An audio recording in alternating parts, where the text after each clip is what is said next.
Welcome to our final episode of our Black History Month celebration. Tonight, we are excited to have with us our very own Sister Aisha McKenzie from News 12 out of Bronx, New York. We also have a few of our members with us, and Sister Aisha McKenzie will be our host tonight. And without any further ado, I turn it over to you, Sister Aisha McKenzie.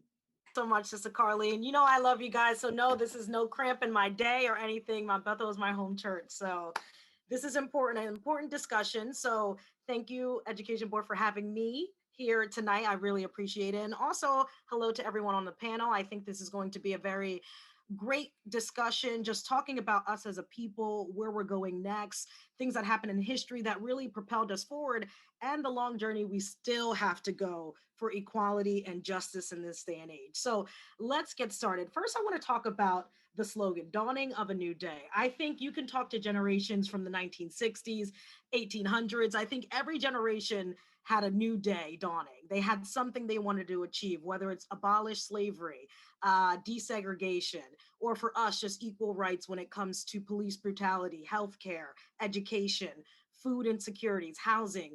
Each of our generations have fought for something, and it has brought us to the point we are today. So the first question I want to start off with the panelists, and I'll have Ashley actually answer this question first, is for you, what does dawning of a new day mean for you when it comes to the Black community in your age group?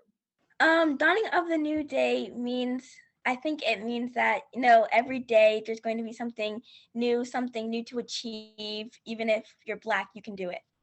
For me personally, I feel like dawning of a new day, it means that it's something new that's happening. Like we're not stuck in the past or we're not stuck in like traditions, but we're like looking forward to something new, like a new tradition coming our way. Great answers. Who wants to go next? I won't call everyone's name. You guys can just kind of do popcorn. I'll basically say like it's a fresh start. It's something new. We're going to go into something new.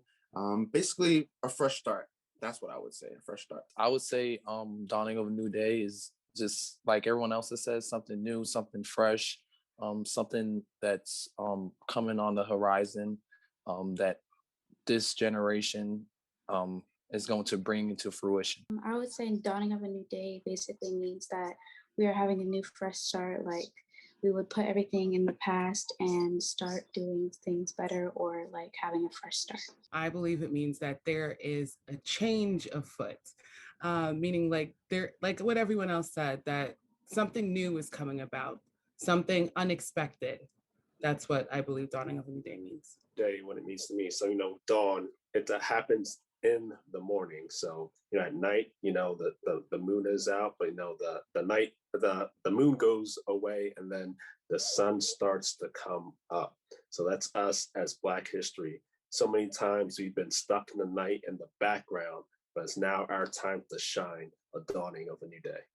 As everyone have always said, it's a fresh start, but it also looks at the fact where in order for a new day to start, there has to be a night before that. And when we look at the history of our culture and as a people, we have gone through a lot of darkness or a lot of night seasons. So when we have crossed a threshold or we have made a step forward towards breaking some habits, breaking some restriction, breaking some stuff that has held us back, then a new day opens. A new day opened on the civil rights movement. New day opened when slavery was abolished. A new day opened for the social injustice that's going on right now with the young folks. So there are different eras where the new day has dawned in order to bring us to this spot where we're at. I want to give credit to Reverend Paul, who came up with this topic for Black History Month. And as you can see, dawning, as Deacon Dave said, it's in the morning. It's a new thing, and we have or America, our culture, are so used to the same old way, the same type of people, the same color skin people doing the same thing. But we have seen a shift over the years where we had a Black president. We have the first African American vice president, and not only that, a female. So it's a new thing. It's not the same old, and we can look forward to a new day. We can look forward to things that we're not accustomed to come forth to life, and we'll see new changes. There was a time when we weren't able to sit in the front of the bus. So these are new things that's coming up now. Now we are leading the pack. Definitely. And I think we all had some pretty powerful answers here. And what I love is that it was cohesive. We all have a similar thought on the definition of what a dawning of a new day is for us as a people. And honestly, as Reverend Paul said, you can't really have day without having night. And a lot of times at night, that's where the struggle comes in. And I'm not talking about an actual nighttime, but a moment in our history where there have been many nights and also beautiful, glorious days. And we saw a lot of those nights in the summer of 2020. We're living through a pandemic, and we also saw the entire nation catch on fire, literally, and also within us as a people and our allies marching across various cities, across the nation. So this question is directed to Tamika Winter. So I want you to answer for me, what does the word social injustice mean to you? And has it improved for us or improved us as a people, or has it been against us as a people, especially from what you've seen over the summer? Okay, what does social injustice mean? Well, social injustice, if I were to break it down in just a very small definition, it's just basically being treated unfairly. Sometimes we have such an unfamiliar term, and I know we have a lot of young people here, but social injustice is being treated unfairly in the society, in the world that we live in. So that is basically the breakdown of what social injustice means. And in the United States, and basically all over the world, there isn't a place in this world where there isn't unfair treatment. But if we're going specifically to the United States, we see unfair treatment from the dawn of Black people stepping foot into the United States, into the colonies, once slavery began in the United States. And it's sad to say that there's still some form of continuation of that. The effects of slavery are still very, very evident in what's going on today. So of course, the main thing, the identifier of our discrimination has to do with our pigmentation, the color of our skin. And that's what definitely led into us not being treated fairly. It's easier to identify a Black person, just like it's easy to identify a woman. So, discrimination isn't just against race, it's also against gender. It's also against those in different age categories. So we have to also think of that when we're thinking about social injustice, but primarily towards Black people, we still see police brutality. That part has not changed. Sadly, it hasn't changed. And that's why I believe our generation is a little bit more upset. I don't even want to say than yesteryears, because when we look at images from 2020 and images from 1964, we compare them and they're sadly identical.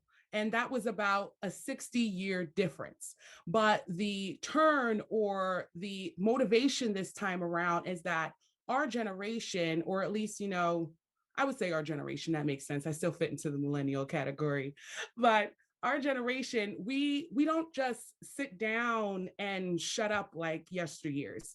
We are actually making a stance. We are opening our mouths. We're talking. We're using the law to our advantage because we acknowledge and accept the fact that we are people too. I do agree with you for sure. And this question, going off of what Tamika said, is for our Gen Z people who are on the call right now.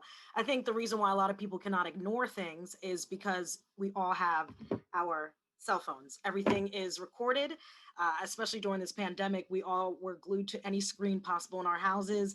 And unfortunately, that's when so much broke loose. So for Lydia, Destiny, Ryan, Ashley, Frederick, nice to meet you. I want to talk to you guys about how you think it changed for your generation, because at your age, I was totally ignorant to a lot of things happening in the world, even from college, beginning of college to grade school. How do you think having your cell phone and having access to so much really charges up your generation, whether they be Black, white, or any other color, to see the injustice in the world? Um, I can say for our generation, cell phones and technology in general is like a big, it's like the big factor now. Like everybody is in tune to it. Everybody, uses it, and it's kind of like something that we need every day. So I feel like when it comes to social injustice and even us seeing how the whole protest with like being like George Floyd or Breonna Taylor, like it allowed like social media to play a big part of those protests as well. I feel like in our generation, like I said, social media is like a big factor of it. And just off like a simple thing or even like a big protest, like it can spread like a wildfire and it can get everybody's attention. So I feel as though with our generation, because we weren't really like we weren't really trained to like, oh, let's look at the newspaper, let's look at the news and see what's happening. Like when we go to social media, that's the first thing that's trending is like a protest or, like they said the Wendy's was on fire or something like that. So I feel like social media in our generation is what captivates us and allows us to spread like the protests and the I can say the social injustice around. So that's why I feel as though it's helped our generation. Spread the awareness for sure. Yes. I can go next. To piggyback off what she said, social media like plays a key important role, like she said, in awareness, and it also plays a key important role in bringing our generation together. I realized like yesteryears, like she said, like people will read newspapers, look at the news, but a lot of the news, were kind of biased, and some was misconstrued, and so like with the recordings and us able to being recorded, like you see like it's clear straight up this is like what really happened, and it's not something that's misconstrued or anything, and it just does better in showing that listen, like this is what's really happening. And then our generation is again seeing it on film, using it to our advantage to like let's come together, let's do better. And I just thank God for social media and technology in the way that it just helps shows the truth of what's happening, and helps even show people of yesteryears who were reading newspapers. Now they have technology. Now they're able to really see the truth of what people in their generation and yesteryears were trying to say and talk about and trying to show them. Now they get to see it firsthand with the new technology, that everything they've been trying to tell them was facts the whole time. I feel like technology has helped my generation by giving us an outlet to voice our opinions, and voice basically how we actually feel about what's going on in the world. Because being brought up, we normally like, oh, don't air your business out or how you feel on social media, because we don't want everybody in our business and stuff like that. But because of the protests and everything that's been going on, I feel like it's given us more, letting us being more vocal about how we feel, how some of the things, sequence of events that occurred over the summer scares us on a daily basis. Simply being pulled over by a police officer for a simple speeding ticket, or running a stop sign by accident, it give us an outlet to actually like voice how we feel. Just basically like an outlet to obviously voice our opinions on how we feel. I do believe that technology in our generation has like really helped us, because like Destiny said, we can spread our awareness for social injustice, and we can let our voices be heard. And that's kind of where the change starts, for things to get better for us as African American people, so we can experience change, and in the future, things will probably be better for us. I agree with what Lydia said. I think that, our voices need to be heard, and a good way for it to be like that is through social media. We see on the TV and on the news apps and things like that, we see what's going on, and we feel like we need to jump into the conversation and things like that. Very important. Honestly, I consider social media a lot of times like your modern day, even though there are actual protests for so many people, because you get so much information, make sure it's correct information, but you get so much information and you want to do something about it. But if you're younger, the most you could do is fight from home. So why not spread awareness on your Facebook, right? Or your Instagram, TikTok, or Twitter, whatever you may use. I'm not cool or hip anymore to know what the kids use, but to be able to have the conversation. And what's beautiful about all the faces I'm seeing here on this panel is that we're all a part of different generations. Some of us are lumped together and we talk about how technology influences yours for social injustice. Some of us grew up watching the news. Hopefully you still do so I can get paid. And a lot of people did newspapers. So this question is for Reverend Paul and Reverend Carlene. This is about the fact that all of us on this screen have witnessed history, Black history in this country. We saw our first Black president. That was huge for everyone. And that was the first year that I could vote, was 2008 when Obama came into office. Huge deal for me. And that's something I was able to share with my mom. That was something I was able to share with my older siblings. And we're all a part of different generations. So my question to you is, how do you feel about the Obama presidency and how did it pave a way for our current Vice President Kamala Harris to be in office as not only a Black Jamaican woman, but also a South Asian Indian woman? Okay, so first of all, I was so excited um, and so proud to know that there was someone my color that was in the White House, and that was Barack Obama.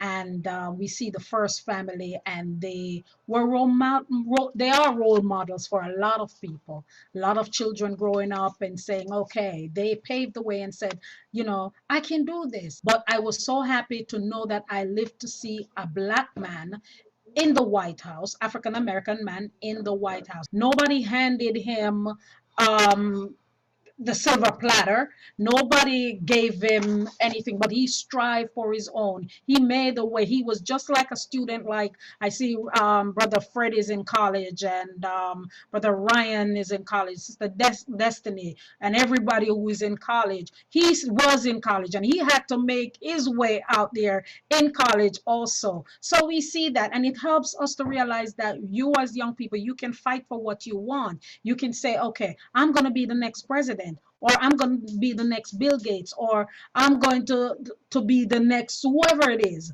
And it paved the way for you.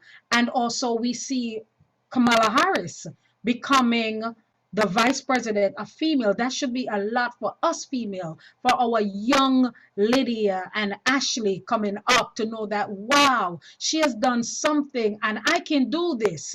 We can use them as example as we go on. So it's a proud moment in 2008 when Barack Obama became president, and in 2020 when Kamala Harris becomes president. So it looks forward to that dawning of a new day. There's a turnover. The next thing you know, we're going to see a African American woman become the president of the United States, and I'm looking forward to that. The dawning of a new day really has different generations attached to it in different eras. Not only did it break the glass door or the iron door of history in itself, but what it did was that all the work and the foundation that people like Frederick Douglass, Harriet Tubman, people like Dr. Martin Luther King Jr., and all those folks who have labored before, people like John Lewis and so on, Elijah Cummings, who have done that type of work of civil rights movement and work on the social injustice platform, who have done previously. What President Obama did was that they had already were knocking at the door, and he just went. It gave him the opportunity to not only open the door, but also to open the way for people like our current Vice President, Kamala Harris. And it also showed Black folks, brown folks, folks in the minority, that if they set their mind to something, they can do it. And has created another level, a new day, a new platform for not just females, but colored females, to show that they can achieve just about anything they put their mind to. Well, we definitely share the same sentiments. It's just that feeling of victory, that feeling of just achievement that is not even your own, but you feel it as a people. And I like to believe that what brings us together a lot is the known struggle that comes with our skin tone, right?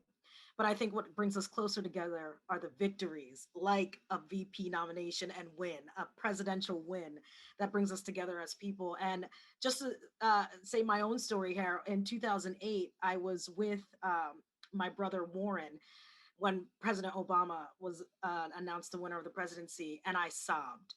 It almost felt like I sobbed as if I were born in 1951 and I lived through civil rights. But I had to remember, like, you know, so many people were waiting on this, and I have a right to cry too, because like both of you were saying, that achievement now made me feel that I too can go to the highest of heights. And even watching Kamala Harris during the inauguration, it was just such pride. It was just, you know, politics aside, skin tone, you saw somebody achieve what many who are white supremacists would not want us to achieve. So for all of you, and for those who may not remember 2008 because you were so young, when you saw January 2020 and you saw her raise her hand and you saw her take the oath of office, Kamala Harris, how did you feel? Like, what was going through your head, your heart? Because I know for me, it was just simply a proud moment as a Black woman. For me, it was really exciting. Like, I've never seen a woman, especially a Black African American woman, in office, and I was really excited. It gives me hopes. Like, little kids like me can be inspired by her. I can say for me, it was a really proud moment. I kind of remember when President Obama was elected in 2008 and when he was reelected in his next presidency.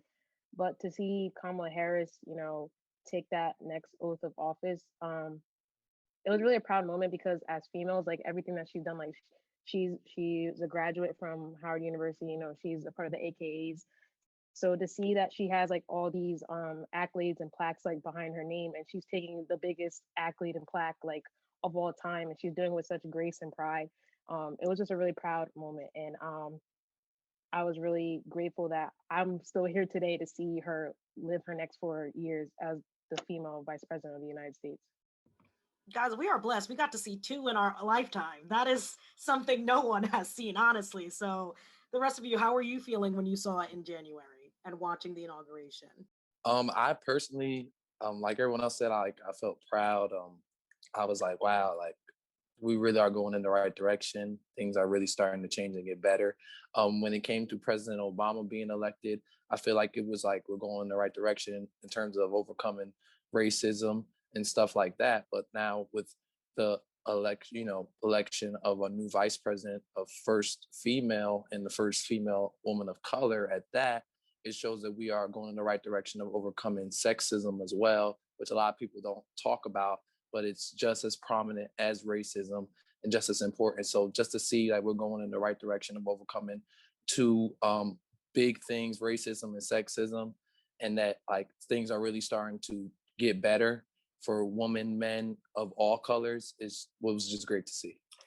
I would say women have fought for so much equality throughout the years, and to see that, it did me great justice as a Black man to see that a woman kick down those barriers that they've been so subjective to actually step into an office like this and do it with such elegance and grace.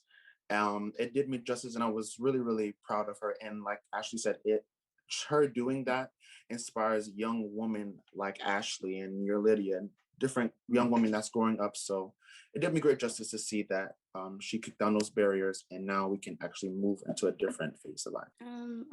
I am really proud that Kamala Harris was able to achieve the highest point as a vice president and being a woman and being African American. But I also think that she really set set a course and showed us that us as young women can be vice presidents and we can make it. And no matter, don't listen to the people that say no, but you can prove them wrong and say yes, I can. And I do really think that that Kamala Harris did a great job setting an example for young Black women as being vice president. When Kamala, she, swore in, at the inauguration, I was relieved. I said, okay, great, they're in. well, they're in. And to see her on there, it's like she had such great poise to her. You know, she had this certainty about her, like, this is where I am. You can't move me. And it made me feel the same way. Like, you can't move me now. Like, I'm here. We have no choice but to move forward. We have no choice to do better. Like, there is no excuse despite, you know, what's going on around us. Like, she could have like fumbled. I don't see her fumbling, but she could have fumbled when everything happened on the 6th, but she didn't move. She kept going forward. And I felt a great sense of pride, not just as a Black person, but as a woman. Like, we're being seen. We're being seen and we're being heard. And she's in a position where you have to hear her. You can't go around her now. You have to listen. It's amazing to have Vice President Kamala in such a position that she is as Vice President of the United States. So many times as Black people, we're always told, no, that position is not for us. You know, my mom used to work at McDonald's, so that's my status. I'm just living in an apartment. That's as far as I go. But someone to hold that status, I mean, just paves the way for so many other people in terms of like being surgeons, being a manager for your bank. No longer are we just stay at the floor. We can rise up. We can climb the ladder. Our ancestors fought so hard.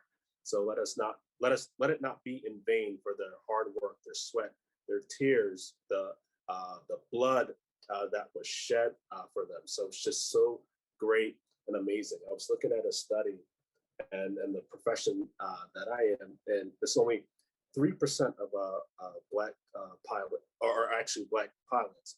I can only imagine that not even probably half of that are even Black female pilots. And that's something, you know, that's reserved for another race. That's not for us, but that is not the case because we have a Vice President, Kamala Harris, along with our former President, Barack Obama. So it was just a great and amazing to see. And we always have known that we could do anything and achieve anything.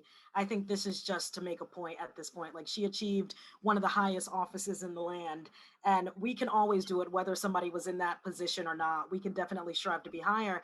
And I think it's important for us to remember that everyday voting Black folk like us are the reason why the administration changed. So I think we have to understand that it's not what you do on this big platform. It's really the work that you put in your community. Stacey Abrams, she lost her election and still got all of Georgia to vote for the runoff, which was huge to flip, make sure the House and Senate were both Democratic. So it's a really big deal in history for us to come together as a people. And we're so many of us are silent because we want to, but that doesn't mean we aren't fighting. So I think it's just beautiful to see the big display in Washington. But I think what we do in our individual homes and communities are really, really huge, and not just for February. These conversations that we're having right now, I'm sorry for my background, should be something that we have every single day. So my question for all of you right now, and anyone can answer this, is as we talk about big moments in history, what are some historical breakthroughs that we have overcome as a people that you either read about in school that you didn't know about, or things that you've seen in your small communities where it's such a victory for us as a people on a large or small scale? Well, I can go with something, I guess, so while you guys think of your answers. So right now at work, I am the only Black anchor at my job. And I wasn't always.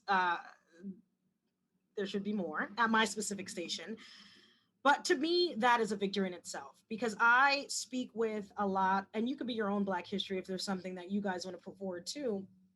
There are a lot of young Black and brown kids, of course, in the Bronx and Brooklyn. And I spoke to one the other day who wants to be a journalist. I just did a conversation with her, and she said to me that she's young, and she said, I would watch you every day. And I've been at my station for 5 years, and she must be only maybe 15. So she's been watching since she was 10.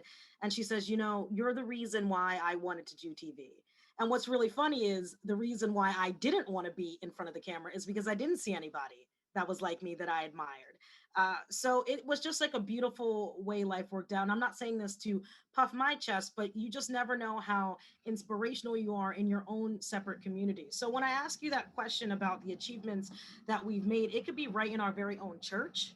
It can be in our own Church of God of New Jersey. It can be in your school if somebody was the first student council president that was Black, or somebody who was a student council president that brought together the Black Caucus at your school and did all these social justice reforms and protests. So it could be really anything I'm talking about, but anything that you saw that was a success for us as a people. Actually, let me rephrase the question so it can be easier. How do you feel that you have made some historic moments in your life, especially during this social injustice and racial unrest in the country?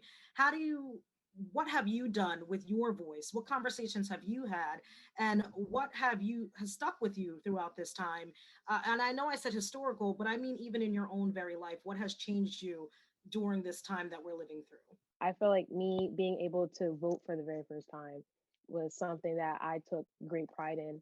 Um, I used to joke around, but parts of me was serious. I was like, if Trump wins again, like I think I was probably gonna take a flight with my grandma and just stay in Jamaica for a good couple of months, because I don't know how I'd be able to function to see him back in the office. But the fact that I was able to vote even during a pandemic, some people chose to stay home, or they did I know you can vote on the mail and you can put it in the mail. So for me to be able to vote and to see how with this election the percentage that was so high of young people and young people of color that actually voted during this election was very it was very emotional, because I know a lot of people, my friends, they were just like we have to see a change. Like we can protest and we can say what we want and we can vent all we want on social media, but if we let this election pass and we don't actually use our voice and our vote to right, then what was all that protest for? What was all that social media ranting and venting for if we don't actually use our voice?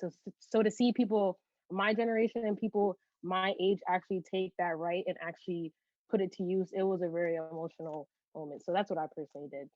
For sure. And Destiny, before I come off from you, I have a question for you as well. And the rest of the panel, I want you guys to really think about something that you did that you felt was historical in your life, or something that you saw that really charged you over the summer. But Destiny, the question is, how do you think dancing and miming and singing portray Black history, in the sense of, when we're excited, we dance, we're emotional, we mime. So how do you think the art that you do can really show who we are as a people and also tell a story? Personally for me, dancing is a cultural thing. It's gone back many generations, from Africa to the Caribbean to even to like India. And sometimes the dances that were used like back in the day, like they're still here today and they're still prevalent. So I feel as though when we use those gifts that God like gives us, like it draws attention to other people, and it draws like it's like a magnet. So I can say that personally, we still allow like the songs like the African American, we say national anthem, like that's something that we still use today. Like we didn't just let it sit on the back burner, but we allowed it to like continue for generations and generations. And I even have that song like burned in my brain now more than an actual national anthem. So I feel as though the arts, it it can even speak to certain people when they go through certain situations and certain trials, and it brings remembrance of where we came from and where we're going. So personally, that's what I feel. Yes, we got to keep dancing. So for anybody else, I definitely went to a protest this summer as well, and I could not miss out on history. I felt like for our people, we had to make our voices heard. I was tired of yelling at people on Facebook, but I definitely felt that it was important to just be out there and feel united with our allies and also our fellow Black people. So for any of you protests, any conversations you had at school, or any changes in your school or your environment that you saw that really charged you up and just made you know that change is coming, a new day is dawning? For me, I would say something historic that I did. I went to two protests over the summer, one in Newark and one in the Ewing area. And I feel like it was historic for me because personally, I wasn't a person, let me see. I wasn't a person I guess I wasn't educated enough. I felt like I wasn't educated enough about our culture and things we've been through to like be a part of or or be in a setting with a conversation like this, because I really wasn't educated enough to like really know about a lot of things. But just simply by going to the protest and following, social media and reading about different things, the sequence of events that happened, I feel like the historic moment for me was I got more educated about what we actually go through, what we've been through, and how we can be that voice of change, and that we actually have strength in numbers because we come together as one and we all on one accord. So it invokes a change. Like something has to change when our voices are being heard. We're marching through the streets with signs and we're shouting out chants. Something has to happen. So I feel like that was a more historic moment for me, that I could be a part of something and also get educated enough to be in a setting like this and being a part of something, being a part of the change.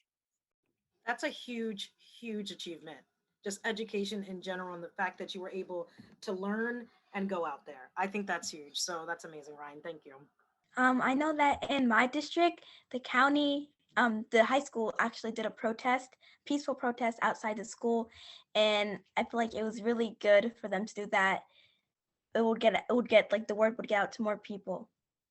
Ashley, did it make you feel like your school district cared about people that look like you? Yes, I think it did. Well, one contribution I like to say that I make is I like to share the information about history. So I thought it was quite interesting that Ryan said that he was unfamiliar with the struggles that Black Americans went through, because I'm constantly sharing the history about the breakthroughs in our contributions to society, because I think it more so than just the struggle, there are many things that Black people have accomplished. So that's one thing we should always remember as well, that we don't only stay at the bottom of the totem pole. It's just that we don't get acknowledged for all the great accomplishments that we do. And I think that's part of the beauty in Black history, is to bring information. And those are things that I share. I mean, I know some people would like me to mention Juneteenth. So that's one thing that I've been trying to implement throughout the city of Trenton, not just at the Mount Bethel Church parking lot, but I have been trying to work with the city to see if we can try to get it on a larger scale. So I'll just put that out there for those who are interested. And then also behind the scenes, like I love the idea of protesting as well, but we also have to get in our government. We can protest, we can do that, hold the signs, that is needed as well. But we also need to, vote. Voting is very important to me. I also feel like people need to get into the government, get on your school board, get on to, the council. And those are things that I help to encourage people to do. I won't name people, but I like to stay behind the scenes and help in that capacity. So those are my contributions. Amazing. Please keep us updated on Juneteenth for the city. That would be amazing.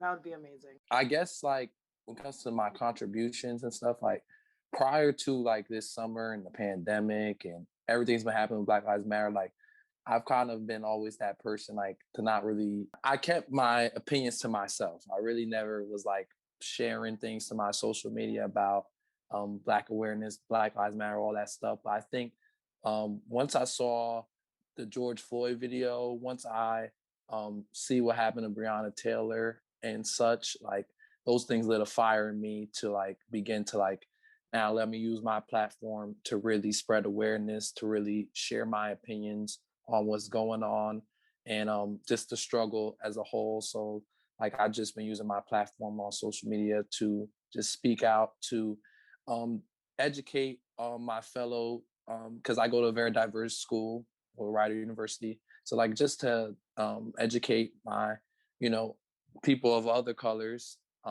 just about what's going on and show them different perspective on everything and help them to understand what Black Lives Matter means and what, the Black struggle is and what we are, talking about and what we're trying to get across in terms of our message. Always important to have that dialogue. That's amazing. Definitely growth as well when you're feeling more comfortable and confident to be able to have those conversations. One thing that I did do was one of my teachers at my school, they created a lesson specifically for Black History Month. I think it was 1 week ago. We started doing this whole week reserved for Black activists. And one of the students in my class, we had a discussion about what Black Lives Matter really means to us and how we can do what we can do to change, what we can do to like change things on the way people look at us and not always looking at us as being criminals. And I spoke to my teacher about like we should look at the perspective of what other Black people are saying and what we think of the decisions that are being made based on our actions. And we kind of like shifted off to like civil rights and other Black history topics. Lydia, that's huge. That's awesome. That's really, really amazing. I did not get that opportunity when I was younger, so I'm so happy you're able to use your voice and do that in your own classroom, because that's really where it starts, that and at home. We're gonna wrap up now, but I have one thing. You guys can just shout it out, unmute your mics. If you could say in 1 or 2 words, if you can describe Black people, us as a people, what would you say? My word is resilient. Took the word out my mouth. Dynamic. Talented. I would say that we're radiant. Courageous.